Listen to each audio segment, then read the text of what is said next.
All right, we're preparing to live stream the meeting.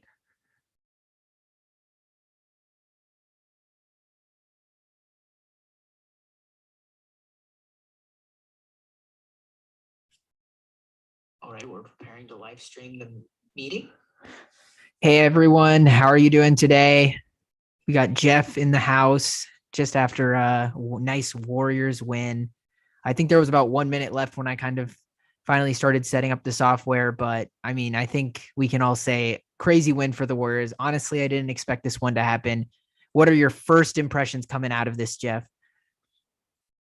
Uh, I think it's probably the best win of the season, but I think primarily it's positive indication that if the Warriors are focused on defense for 40 minutes per game, then they're likely going to win like, you know, 80-70% of their games just because when the Warriors play perfectly defensively, they're like by far the best defense in the league. But I think the main reason why they're not always the best defense in the league is because it's hard to play locked in for 48 minutes a night. So teams like the Celtics with longer wings, switchable wings, more athletic players end up being better defenses over the course of the season. But if we're talking in very limited focused times, the Warriors defense is just unbeatable. And obviously a lot of players played well offensively that game. The Splash Bros each had 30 and everyone was shooting relatively well in at least the final frame. But I think the story for me is great defense because they altered a lot of shots. They made it really difficult for Tatum, for Jaylen Brown to get to the basket, which is exactly what they want to do. And I think that was the key for me. For sure. I think the defense is definitely something that the Warriors have struggled with all season. They were actually in the bottom 10 in the league early in the season. Now they're kind of climbing a little bit more. And I think that's super encouraging for the Warriors as a whole. I mean, we thought this team was going to be top 10, top five defensively, as they have been in kind of all of their title defenses and all of their titles as a whole. And it seems like they're kind of getting back to that form. One thing I noticed specifically, I know you noticed the defense, which I thought was super important. But one thing I noticed specifically is now our bench is playing better. I think the key part of that game was in the second quarter when kind of Steph Curry is out there with the second unit with, Jordan Poole, who usually is on the second unit, Dante DiVincenzo, Jonathan Kuminga, and I think they played JaMychal Green as well. That lineup actually held up pretty well. I think only going about -2 during that little type of stretch I'm talking about and kind of keeping the lead for about like 6 to 7 minutes. And I thought that Yeah. was super important. What are your kind of thoughts on the Warriors second unit? Because I thought they've really been playing well as of recently. Well, look, I think the second unit started the year with James Wiseman and Moses Moody, and a lot of those players getting a lot more minutes. Yeah. And I think Bob Myers, Steve, I think they all wanted to at least try that for a few games because if it ended up working, then you have like a golden season on your hand, right? For sure. But they realized it didn't work and it failed miserably. And then after that Mhm. failed, I think it just took the Warriors a while for their second unit to become intimately familiar with the Warriors system, the Warriors philosophy. And I don't think they're fully there yet, but I do think what this is showing is that it'll take time because it's complex. It requires trust, and you know, I think the past few games have shown you that once and if they are gelling at the right time, um, they can beat anyone. Yeah, I think that it showed me also that the second unit really has kind of its mojo back together. They didn't need Draymond Green Yeah. as much as they did earlier. And I think a big addition that we have to talk about today is just Jonathan Kuminga's impact in the second unit. Early in the Mm, season, he didn't get the minutes to really play. It seemed like that Jazz game to me was kind of a pivotal point for him. It seems like he really understands how to play in this type of offense. Wouldn't you agree? yeah. I mean, Kuminga's. So we talked preseason about how Wiseman provides vertical spacing, right? Hmm. Because of all of the more athletic opportunities that the guards can create for him. But I think what we realized is that vertical spacing is not, it's not useless, but it's useless to what the Warriors are trying to accomplish on the floor. Hmm. But Kuminga allows the Warriors to apply more spacing with just pure athleticism. It's like if you could imagine if you Kevon Looney was just 10 times more athletic, right? You're dealing with a player there that like is intimately familiar with the Warriors, but can also take advantage of mishaps. But like, I think you can think of it like, you know, whenever someone, whenever God creates a team, he can't give every team everything they want, right? And Yeah, absolutely. if the Warriors pieces throughout their dynastic like 7, 8 years were also just extremely athletic, then you'd have an unbeatable team, right? Um, but instead, the Warriors do have weaknesses. Draymond's not a super athletic person, a great finisher. Steph is short. Klay Thompson is relatively stocky compared to a lot of the other wings. And then they never really had an ultra athletic center. So having Kuminga in there, someone who can punish you, like he did to Jason Tatum in the dunker spot, those types of things have not really been on the Warriors team, ever. I think. Yeah, I think that's important to kind of recognize that the Warriors really haven't had that type of player, and it's a good point to you saying that maybe they don't even need it. Like maybe a player like Wiseman isn't really what they need in terms of vertical spacing, but maybe just somebody to set the solid screens. I think what I've really seen over these past couple of games, just because I'm personally interested in kind of player development on this team, and I think it's really interesting, is it seems like Kuminga knows that he's going to get his shots through the offense and close to the rim and really isn't trying to create for himself. In fact, I think one of the key possessions was around like 7 minutes, I think, in the third quarter. It ends up being a Kuminga turnover, but essentially he drives to the rim and he's looking to pass. He's not actually looking to get his own, which I think was an important kind of like I was obviously frustrated at the time that he wasn't looking to score because I think he could have gotten an easy basket, I think, over Grant Williams, but instead he tried to pass it to JaMychal Green. And that kind of shows that he knows that he should keep the ball moving and he's not the person the ball should stop with like it should with like Steph Curry or Klay Thompson. And he's kind of just a role. He's kind of getting into the Warrior system and kind of that role. Yeah, I mean, Kuminga is just so powerful, Yeah. And and athletic. that power is so interesting in the way the Warriors play because the Warriors are always moving, and as a result of that, along with executing on sets, the Warriors also commonly take advantage of slips in the opponent's knowledge, right? Yeah, So for sure. maybe the intended play is some sort of exit screen to lead to a 3-point shooter, but a lot of the times that's assuming that they defend that properly, right? Yeah. So there are plenty of opportunities that you'll see the Warriors take advantage of where they're running some set and then the opponent fucks up and then boom.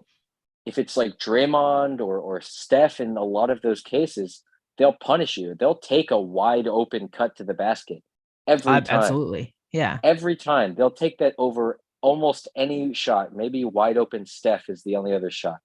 Yeah. That's And true. Kuminga allows them to exploit that even more because he's so powerful. So if Kuminga can manage to slip and back cut, you're not stopping Kuminga if he catches something on that back cut. Absolutely. And I think that's an interesting part just because the Warriors, and it's not fully formed yet. I mean, No, Kuminga absolutely still not. is not like a starter level player, but uh, getting there if he gets a whole season of this type of playing time, I think. Yeah. So I think it's clear to me, and I think to Steve Kerr, and probably to you, that I mean, Kaminga is going to be a big part of the rotation. He seems kind of like I call him the sixth man because I don't consider Jordan Poole a sixth man. He's a starter essentially. He plays starters minutes, it feels like. But Kuminga's kind of that first guy off the bench, it seems like, for this team from now on. I think, would you agree with that? You think? Yeah, I think Kuminga.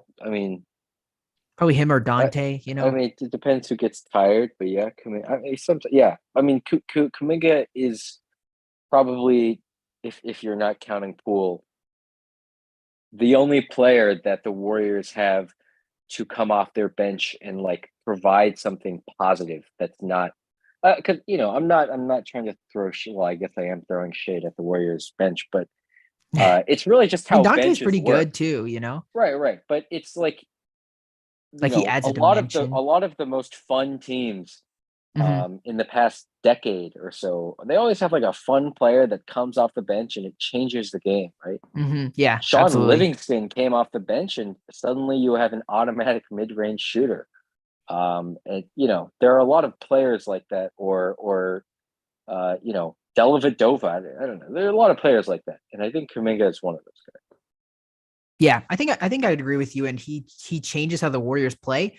And I mean, he's just kind of that young juice that they need. I think one of the most standout plays to me was there was that funny play with Looney and Draymond where Looney, I think it was yeah, it was Looney. He like lobs it up to Draymond, thinking Draymond's gonna like alley oop it, but Right. he doesn't realize that like Draymond is like freaking 60 years old, like in terms of Mm-hmm. his legs, and like can't jump that high. And then so Right. like Draymond ends up like trying to lay it up, but then Looney ends up getting the offensive rebound. And it's like it Yeah. kind of showcases like they have this mind that's built to like really go with a player like Kaminga. And it feels like Mm-hmm. that's where he can be exploited the best in kind of the Warriors offense as well.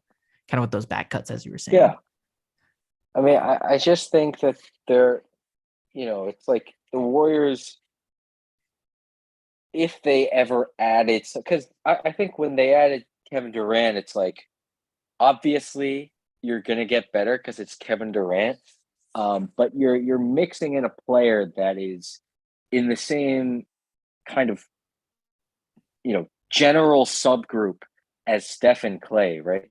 You're mixing in this jump shot first player who is incredibly intelligent on the perimeter, and then obviously all the other things. But well, what would it look like if the Warriors could, instead of mixing in the shooter first type of guy, some aggressive rim pressure, rebound, put back type person. Yeah. And I think that's what intrigued people about Wiseman. Maybe it'll work out. Who knows? But that's what I think is the Yeah. Coming case up about later. Kuminga. Yeah. I That think yeah, that's is the case about Kuminga. And I think we're gonna have to wait a really long time. Because he's just not gonna get enough playing time at least until the All Star break. But it's looking great. yeah. So I think the last thing I kind of wanted to talk about with Kaminga specifically is where do you think he has to improve? I think we're about 20 games in almost. We're over 20 games now. What are we, 27 games in, I think exactly. Where do you think he Yeah, has to improve? I think the key thing for me here in two types of buckets, I guess I'd say. One bucket, just like personal development. I feel like a 3-point shot would incredibly change his game. I think that yeah, would change how defenders guard him, change the way the Warriors play. I think that's something he should be working on just for himself, maybe not the Warrior system. And then as far as the Warrior system, I think honestly just playing more games and getting better on defense. I think that's going to be key. He's going to be dependent on in the playoffs, I think, to guard Jason Tatum or Jaylen Brown. Seems like they stuck him a lot on them tonight. And I think mm-hmm. that's what Yeah. we're looking at in the future of him guarding big wings coming off the bench. What about you? I think the first thing for me is defensive discipline. I Mm-hmm. don't deny that Kuminga is a good defensive player, or that he can be, and that he hasn't been great. Like for example, when he blocked Jordan Clarkson, Yeah, that that was was a pretty great cool. play. Yeah. That's great discipline. That's great patience. But Kuminga still makes mistakes sometimes. Yeah, he does. Um, Few and I'm fouls. not just talking about biting for pump fakes. I'm talking about poor fouls that harm the Warriors. And it's they don't happen that often, because when they do happen, Kuminga's off he's back to the bench. So that's one of them. And then I think the other thing I'm looking for is just offensive decision making, probably more playmaking. I've seen Kuminga a lot more in the past few games come up the floor with the ball, try and direct motion or run some set at least. And I think that gene will be necessary for Kuminga for the Warriors. And I want him to improve that. And I want the decision making to improve in general because, um, you know, Yeah, because there's that's a always room to dangerous improve player. with the Warriors system too. Right. So complicated, so complex. But I think both of us can strongly say that he's improved a lot from where he was even 10 games ago, in terms of in the rotation and the decisions he's making. Wouldn't you agree? Yeah, yeah. I think it's gotten better, or it's either gotten better or uh, we're just getting to see him in a more prominent role now. This is what it's always been. So, Yeah. oh well, definitely better than last season. I would say definitely better than last season. So, all right. I think we've talked at length, I think, about Kaminga, which I thought was the most interesting revelation about the game and just about the game in general. But one thing I always like to get you talking about is just kind of the Warriors' upcoming schedule. So we play the Bucks on Tuesday, the Pacers on Wednesday, the 76ers on Friday. What do you think about these next three games? I think we have the Raptors on Sunday as well. What do you think about these next four games and how do you predict the Warriors doing? I think obviously we were at home, so we're just somehow always monsters at home. But a couple of these games I believe are away. What do you think about the Warriors' chances of going? Let's say I think they personally will probably go like 3-1. Let's say. Well, look, I like I was saying this earlier, but if the Warriors play perfect or 90%, 80% perfect defense, they are by far the best defense in the league, in my opinion. And probably, and this might be a statement, but one of the best playoff defenses of the past decade, 2 decades, is a And Warriors defense consistently proving it too. when they're focused. Yeah, And absolutely. they're always focused in the playoffs, which is why they have 4 championships, but they're not always focused during the regular season. And especially for this season when they're away. And because of that, I just think it's already led to a few games being tossed away. Um, the Warriors offense has enough juice to keep them in a lot of games this season. Like they haven't gotten blown out that much. Yeah, And so, in that case, what we're seeing is that the Warriors offense is staying afloat and then the defense just makes gap when they're away. And I think that's what's led to so many losses.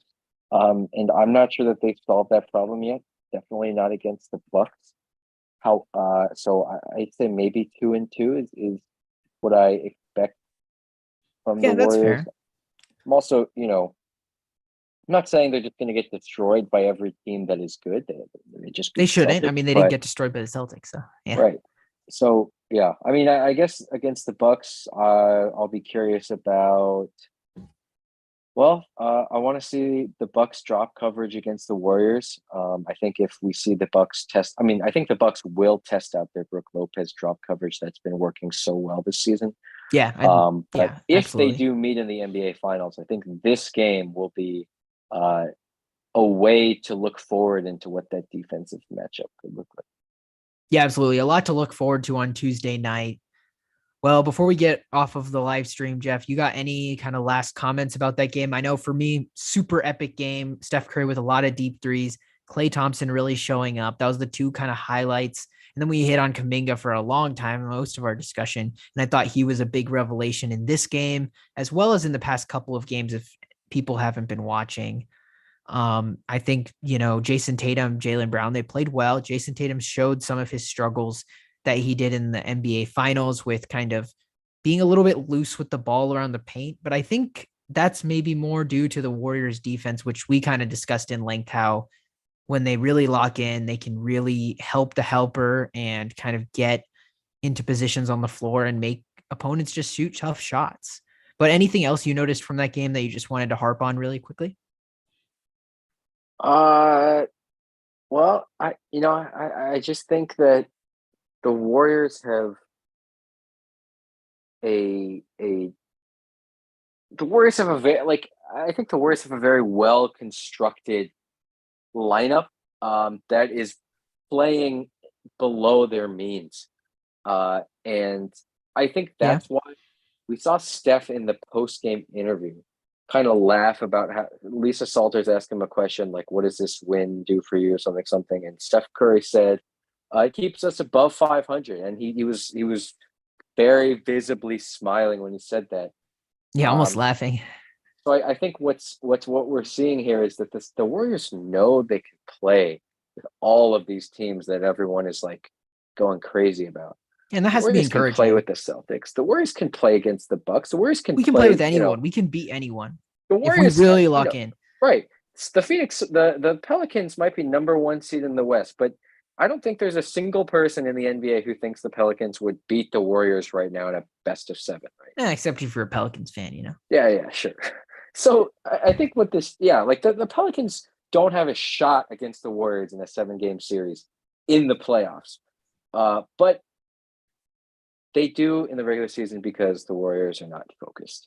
And I'm not saying that they need to be focused for 82 games. I mean, it's like But it's it's about a time long they season. get focused, right? Like they need Right, to but be at least right, whenever you're the competent. defending champions, your starting five is the best starting five in the NBA.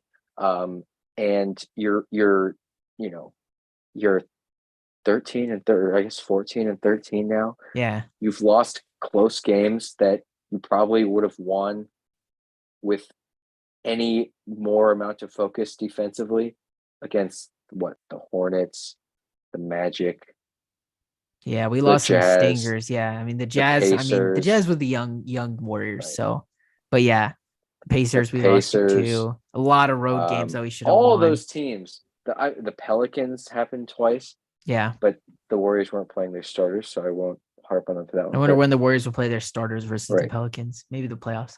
so I think what this shows me is it's like the Warriors' problem is just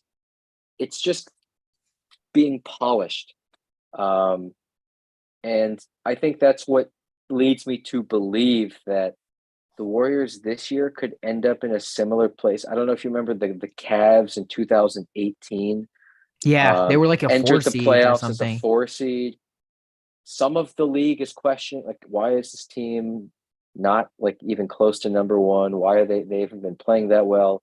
But I think everyone else knew Yeah, when that LeBron they had the James, chance.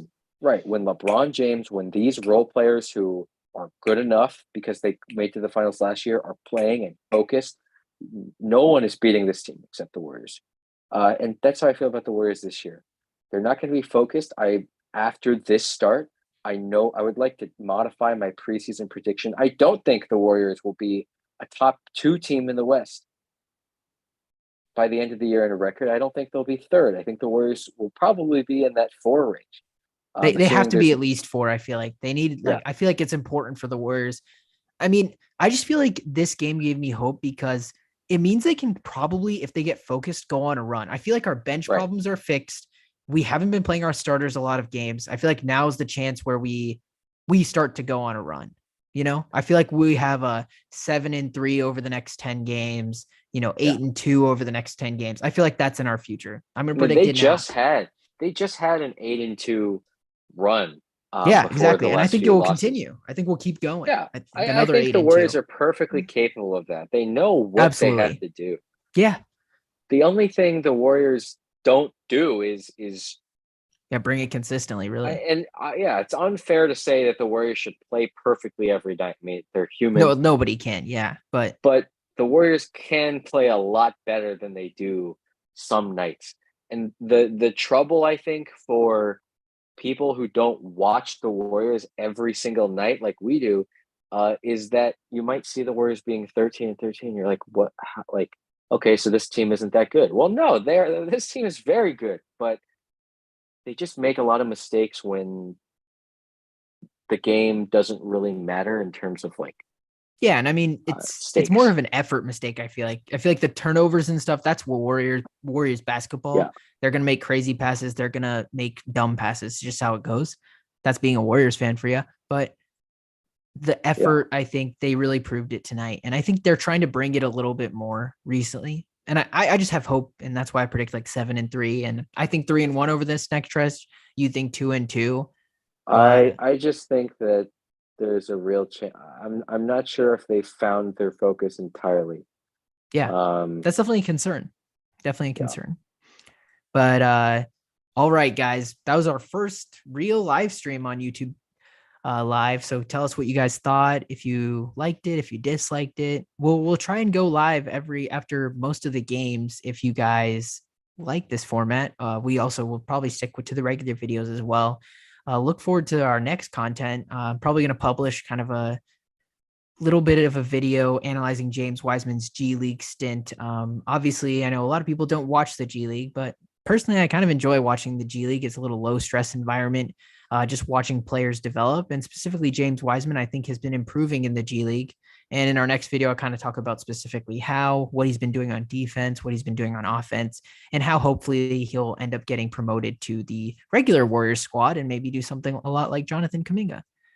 But all right, guys, that's it for today.